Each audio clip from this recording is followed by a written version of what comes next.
Kabam! Hello guys, how are you doing? This is Bart from Coding into Health and Bart from ADHD Soul Warriors. Today we will be highlighting the importance of grounding for people that tend to float into their fantasies, for the daydreamers amongst us, including myself. In fact, I used to be one big-ass daydreamer.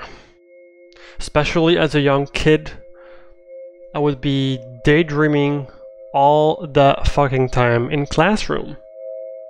So I know myself to be a pretty big daydreamer, especially when I was younger. And I think one of the reasons that people with ADHD and daydreamers in general, they tend to be higher in the upper chakras. They tend to be higher in the energy centers from the heart and above. So people that are more energetically attuned with the heart, the third eye and the crown, they are going to be more sensitive to energies around them. And these people are going to have a tendency to drift off into the higher realms of fantasy, imagining things. So they're very creative people, but not always the best manifestors. If you, as an indigo child, or if you as someone who's been labeled ADHD, or if you, the classical daydreamer, you're a very creative person. But if you want to manifest, then we have to channel the energy through every single chakra down to the root. So it's not because we're more in tune with the energies around us that we're automatically good manifestors. Because energy tends to go from imagination and it has to densify into the material world. And in order to do that, the image has to be embodied. The feeling, the image, the belief has to be embodied. And embodiment has to do with the lower chakras or the lower energy centers.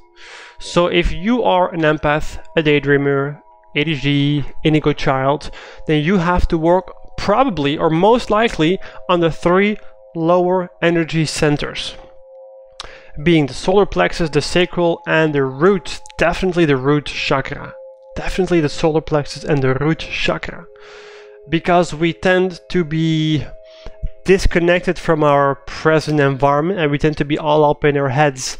So if you want to manifest your fantasies into the physical world, then it has to pass from this dimension and it has to go down and densify, becoming more dense and material as it's going through the chakras into the physical, more physical chakras, and eventually until it reaches the root chakra, which is completely about the physical. So if you want to be a very good manifester as a daydreamer, as an empath, as an indigo child, as someone with ADHD, we have to master especially the three lower chakras. But in theory, they all have to be balanced. But since we're usually pretty good at the upper ones, we have to focus more on the three lower ones to truly manifest. Especially the root chakra. So guys, I guess that's it. Hope you enjoyed this. I see you very soon.